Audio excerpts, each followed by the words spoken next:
तो सबसे पहले अगर आप मून नाइट सीरीज का फर्स्ट एपिसोड नहीं देखा है तो जल्दी से जाके देख के आना, क्योंकि आप मार्वल के द्वारा बनाई गई एक बेहतरीन शो का फर्स्ट एपिसोड मिस कर रहे हैं। कि ये सीरीज हमें कम्प्लीटली नया वाइब को प्रोवाइड कर रहा है और उसके साथ ही मार्वल का एक डिफरेंट टोन या एंगल भी, कि इसमें हमें मार्वल के बाकी प्रोजेक्ट्स की तरह एक फन लाइटर और ब्राइटर टोन नहीं है। और ये सीरीज कम्प्लीटली डार्क थ्रिलर और उसके साथ थोड़ा सा हॉरर टोन भी है।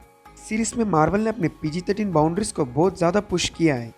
और एक पॉइंट इस सीरीज को और थोड़ा स्पेशल बनाता है, जो है इसके फर्स्ट एपिसोड में ही हीरो का कॉस्ट्यूम और उसके साथ ही विलन को हमें क्लियरली दिखाया है। इस एपिसोड में मार्वल के ईस्टर एग्स कम बल्कि इजिप्शियन माइथोलॉजी के ईस्टर एग्स ज्यादा है। मून नाइट को कॉमिक्स में खांशू नाम का एक इजिप्शियन गॉड से पावर्स मिला है, इसीलिए ये बात ऑब्वियस है कि इस सीरीज में हम हर जगह इजिप्शियन माइथोलॉजी को देखने वाले हैं। और इसकी वजह से ही बहुत सारे लोगों को फर्स्ट एपिसोड देखने के बाद थोड़ी चीजें समझ में नहीं आया है, और इसीलिए मैं आप सबके लिए एपिसोड नंबर 1 का कम्प्लीटली ब्रेकडाउन आया हूँ, ताकि आप सबको भी समझ में आ सके इस एपिसोड में क्या हुआ है। इसीलिए बिना देरी करते हुए चलिए एपिसोड के स्टार्टिंग में हम ऑर्थर हैरा को ग्लास के साथ कुछ तो करते हुए देखते हैं, और वो उसके बाद वो ग्लास को तोड़ के अपने जूतों में डाल देता है। देख के लग रहा है ये सब वो अपने आप को पेन देने के लिए कर रहा है। कॉमिक्स में ऑर्थर हैरो एक साइंटिस्ट होता है जो मेडिसिन बनाने के लिए इंसानों पर इनलीगल एक्सपेरिमेंट करते रहता है। और ये एपिसोड देखने के बाद लगता है इन्होंने ऑर्थर के कैरेक्टर को चेंज किया है, और लगता है यहाँ पे ये कोई रिलीजियस ग्रुप के लिए लीडर है। इसके साथ इसके पास पावर्स भी है, जिसके बारे में हम आगे बात करेंगे। और फिर हम ऑस्कर आइजक को देखते हैं, जो अपने आप को फिलहाल इस एपिसोड के लिए स्टीफन ग्रैंट बोल रहा है। हम इस एपिसोड पूरा स्टीफन ग्रैंट के पर्सपेक्टिव से ही देखेंगे। मैंने मून नाइट के बारे में ऑलरेडी 2 वीडियो बनाया था, जहाँ पे मैंने मून नाइट की ओरिजिन और पावर्स के बारे में एक्सप्लेन किया था। फिर भी मैं आपके लिए मून नाइट कैरेक्टर को ब्रीफली एक्सप्लेन करता हूँ। तो बेसिकली मून नाइट को मल्टीपल पर्सनालिटी डिसऑर्डर है, जिसकी वजह से उसके अंदर 5 डिफरेंट पर्सनालिटीज रहते हैं। इससे पहला वाला पर्सनालिटी है मार्क स्पेक्टर, और फिर उसके बाद स्टीफन ग्रैंट, और फिर आता है जेक लॉकली, और उसके बाद अपना मून नाइट आता है, और सबसे लास्ट मिस्टर नाइट का पर्सनालिटी। मतलब ये 5 पर्सनालिटीज उसके अंदर ही रहते हैं। सिचुएशन बेस्ड वो सारे पर्सनालिटीज बाहर आते रहते हैं। मतलब एक तरह आप अपरिचित मूवी को एग्जांपल ले सकते हो। और इस एपिसोड के लिए इन्होंने स्टीफन ग्रैंट को मेन पर्सनालिटी जैसा रखा है, और लगता है इस कैरेक्टर को भी इन्होंने चेंज किया है, क्योंकि कॉमिक्स में स्टीफन ग्रैंट का पर्सनालिटी एक बिलियनर होता है, टोनी स्टार्क और ब्रूस वेन की तरह। और यहाँ पे इन्होंने चेंज कर इसे म्यूजियम के गिफ्ट शॉप में काम करने वाले एम्प्लॉय जैसा दिखाया है। अगर आप ये सीन को देखेंगे तो वो अपने आप को बेड को लॉक करके सो रहा है। उसके साथ ही वो अपने बेड के आजू बाजू में सैंड या सॉल्ट के साथ सर्कल बना रहा है। वो अपने डोर को भी टेप लगाता है। ये सब वो इसीलिए कर रहा है क्योंकि उसे पता है रात में कुछ तो गड़बड़ हो रहा है उसके साथ, इसकी वजह से वो ये सारे प्रिकॉशंस ले रहा है। क्या आपने ऑब्जर्व किया कि स्टीफन ग्रैंट हर बार अपने माँ के साथ बात कर रहा है, पर वो बात करने वाली स्टाइल को देख के लग रहा है आगे जाके ये भी कोई तो ट्विस्ट रहेगा। म्यूजियम के अंदर जाने के बाद एक छोटी बच्चे के साथ बात करता है, और ये कन्वर्सेशन है तो बहुत छोटा पर बहुत इंपॉर्टेंट वाला। और वो उस बच्चे को एक्सप्लेन करता है कैसे एंशिएंट इजिप्ट में डेड बॉडी के अंदर से सारे इंटरनल ऑर्गन्स निकालते हैं सिवाय हार्ट को छोड़ के, क्योंकि वो मानते हैं मरने के बाद उन्हें जज किया जाता है। और as per the Egyptian mythology जज करने वाला काम एमित नाम का एक गॉडेस करती है। देखने में उसका सर क्रोकोडाइल जैसा, बॉडी लायन की जैसा और बैक हिप्पोपोटामस जैसा।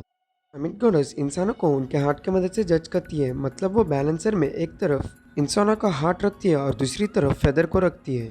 और अगर आपका हार्ट का वेट फेदर से भी लाइट है तो इसका मतलब आप प्योर हार्टेड हो और इसीलिए आपको छोड़ दिया जाता है।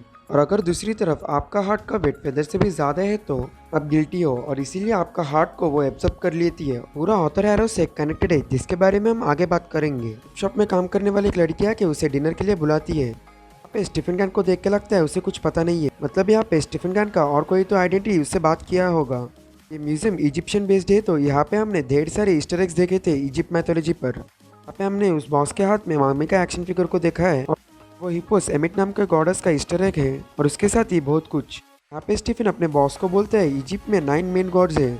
हमने पोस्टर में सिर्फ 7 गॉड्स को ही प्रिंट किया है, और यहाँ पे 2 गॉड्स मिसिंग है, और लगता है ये दोनों गॉड्स खांशू और एमित हो सकते हैं। फिर से हमें स्टोरी का हिंट दे रहा है। उसके बाद हम स्टीफन को उसके लाइफ में हो रहे सारे गड़बड़ चीजों, एक स्ट्रीट परफॉर्मर जो स्टैचू जैसा बना है उसे बताते रहता है। वो घर जाने के बाद रात में स्लीप को अवॉइड करने के लिए बहुत कोशिश करता है, और इसके लिए उसने एक ऐप का मदद लिया है, और वो पजल्स भी सॉल्व कर रहा है। उसके साथ वो नींद को दूर करने के लिए बुक्स भी पढ़ रहा है। और ये बात मुझे फनी लगा था, क्योंकि हम सबको बुक का फर्स्ट पेज पढ़ते ही नींद आता है, पर यहाँ पे वो नींद को अवॉइड करने के लिए बुक्स पढ़ रहा है। पर ठीक है, जोक सपाट, यहाँ पे वो उसमें एनाइट के बारे में पढ़ रहा है, और इजिप्ट के 9 मेन गॉड्स के ग्रुप को एनाइट बोलते हैं। और सडनली हम स्टीफन को कोई और जगह पे देखते हैं, और यहाँ पे उसका जॉ टूटा हुआ है।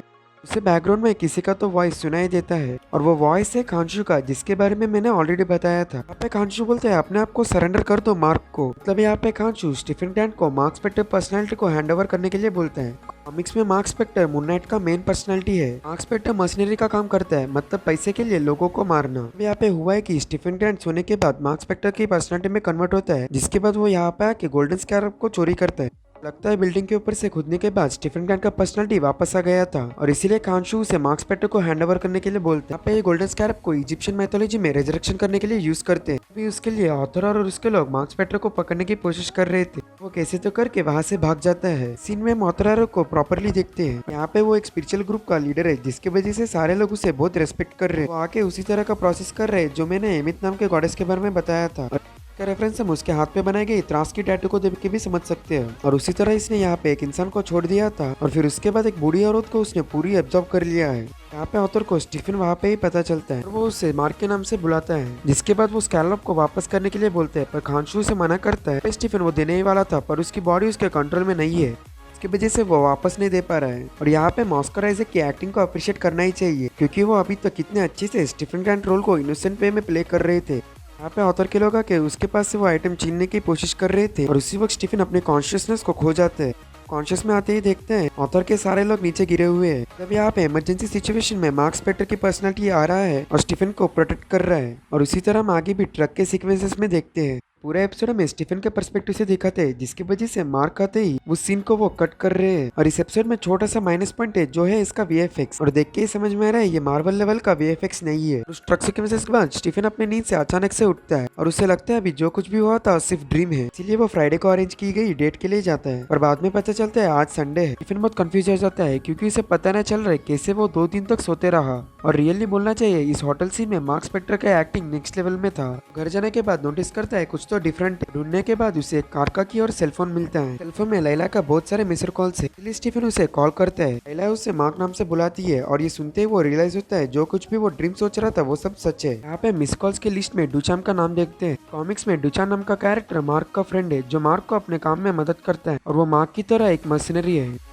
ये सब देखने के बाद मार्क बहुत कंफ्यूज होकर लिफ्ट के पास आता है। और सच में यहाँ पे मार्वल ने बहुत अच्छी तरीके से हॉरर एलिमेंट को हमें प्रेजेंट किया है। और यहाँ पे खानशू मार्क की तरफ बहुत स्पीड से आता है। पास आते ही एक ओल्ड वुमन लिफ्ट के अंदर आती है। उसी तरह घबराते हुए बस पकड़ के अपने म्यूजियम को जाता है और जाते वक्त रास्ते पे भी वो खानशू को देखता है। तो म्यूजियम के अंदर जाने के बाद शॉक होता है क्योंकि ऑथर उसके लिए आया था। यहाँ पे ऑथर स्टीफन को एक्सप्लेन करता है कि अगर अमित असली दुनिया में रहती तो सारे बुरे लोगों को वो इरेज कर देती है और वो अमित को रिजरेक्ट करना चाहता है, इसलिए उसे गोल्डन स्कैरब चाहिए। लेकिन स्टीफन वहाँ से चले जाता है और इसीलिए ऑथर उसके पीछे डॉग लाइक क्रिएचर को भेजता है। यहाँ पे अगर हम इजिप्शियन मैथोलॉजी बेस देखेंगे तो वहाँ पे भी ऐसे दिखने वाला एक गॉड है जिसका नाम ये लोग जैकल या अनबुस बोलते हैं। यहाँ पे स्टीफन कैसे तो करके वहाँ से भाग के एक वॉशरूम के अंदर आता है, इसके तीनों तरफ मिरर्स थे। और यहाँ पे मार्क का पर्सनालिटी पहली बार डायरेक्टली स्टीफन के पर्सनालिटी से बात करता है। अपन को उस बॉडी को हैंड ओवर करने के लिए बोलते हैं ताकि वो उस क्रिएचर से फाइट करे। थोड़ी देर के बाद स्टीफन मार्क को बॉडी हैंड ओवर कर देता है और यहाँ पे मार्क का पर्सनालिटी आते ही वो मून नाइट में ट्रांसफॉर्म हो जाता है, जिसके बाद वो जैकल को बुरी तरह से मारता है। और यहाँ पे मार्वल इंटेलिजेंस से हमें वो पूरा फाइट नहीं दिखाता है, पर फिर भी वो कैमरा मूवमेंट, साउंड और साउंड की मदद से वो फाइट कितना ब्रूटल है हमें फील कराते हैं। उसके बाद हमें मून नाइट कॉस्ट्यूम का फर्स्ट लुक दिखाते हैं, जिसके बाद मून नाइट कैमरा के पास से चले जाता है। ओवरऑल बोलना है तो मुझे ये एपिसोड बहुत अच्छा लगा। इसके साथ ही मार्वल ने ट्राई की डिफरेंट एंगल हॉरर और थ्रिलर का भी देखने में बहुत मजा आ रहा था। और सबसे ज्यादा ऑस्कर आइजैक की एक्टिंग, और रियली इनकी एक्टिंग की वजह से ही हम कैरेक्टर के साथ इतना ज्यादा कनेक्ट हो रहे हैं। और देखना है आगे जाके हमें और कौन से पर्सनालिटीज को दिखाएंगे। और मैं नेक्स्ट एपिसोड के लिए बहुत एक्साइटेड हूँ। मून नाइट सीरीज के बारे में क्या सोच रहे हैं नीचे कमेंट में बताना। अगर आपको मेरे द्वारा की गई ब्रेकडाउन पसंद आए तो लाइक करके शेयर करना। इसी तरह नेक्स्ट एपिसोड का भी ब्रेकडाउन चाहिए तो चैनल को सब्सक्राइब करना। थैंक यू फ्रेंड्स, अगले वीडियो में मिलेंगे।